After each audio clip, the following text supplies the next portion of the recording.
এই আজকে আমি ঘরে আছি, তাই আজকে রান্না বান্নাটা আমি করলাম, মাকে একটু রেস্ট দিলাম। ভাত হয়ে গেছে, ডাল হয়ে গেছে, আর এই আলু ভর্তা হবে। এই আলুটাকে সিদ্ধ করে নিয়েছি, একটা শুকনো লঙ্কা ভেজে নিয়েছি, আর এখানে আপনাদের হচ্ছে এই পেঁয়াজ লঙ্কা টমেটো এটা ভাজছি। এটা ভেজে তারপর আলুটাকে মিক্স করে এর মধ্যে দিয়ে দেবো, দিয়ে তারপর আলুটাকে একটু ভেজে নেবো। এই আলু ভর্তা হচ্ছে, তাই ভিডিও করছি। এটা বন্ধুদেরকে দেখাবো, ঘরে বানিয়ে খান, আশা করছি ভালোই লাগবে। লঙ্কা দিয়েছি, মা লঙ্কা থেকে ভয় পাচ্ছে, কত লঙ্কা দিয়েছিস রে, গন্ধ উঠে গেছে। একটু আলু ভর্তা একটু ঝাল ঝাল না হলে ভালো লাগে না আবার বন্ধুরা, তবে একটুখানি ঝাল ঝাল করে বানাতে হবে। ওদের মাছ মাংস খাওয়া হয়ে গেছে, আর ভালো লাগছে না, যেটুকুনি নিরামিষের মধ্যে আর কি ডাল ভাতের মধ্যে আলু সিদ্ধের মধ্যে থাকতে চেয়েছি। তাই আজকে একটু আলু ভাতে মুসুরির ডাল আর একটু পাঁপড় ভাজা করবো।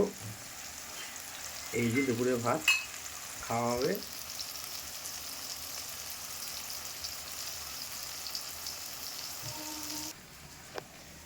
এবার বন্ধুরা এই আলুটাকে মেশ করে দিয়ে দিচ্ছি, এই মেশ করে সব দিয়ে দিচ্ছি আলুটাকে।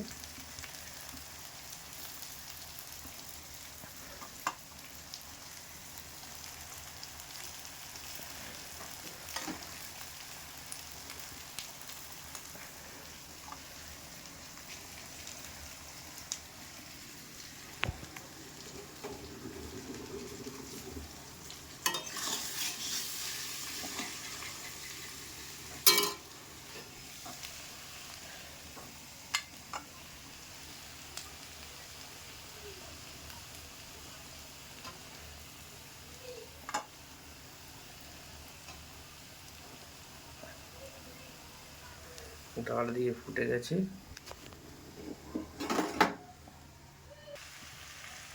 এবার বন্ধুরা এই দেখতে পাচ্ছেন আলুটাকে দিয়ে দিলাম মিক্স করে।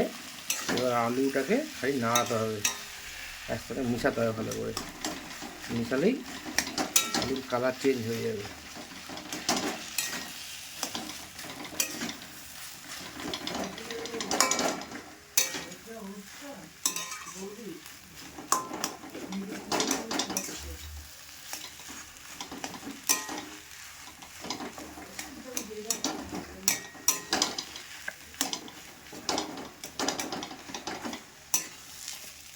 এরকম করে করে একসঙ্গে মিশিয়ে দিলে, নুন দিয়ে দিয়েছি, পেঁয়াজ ভাজার সময় নুন দিয়ে দিয়েছি, তারপরে নুন একটু লাগলে পরে চেক করে দিয়ে দিতে হবে। আজকে এই অবধি রাখলাম বন্ধুরা, খাওয়ার সময় আবার ভিডিও করবো।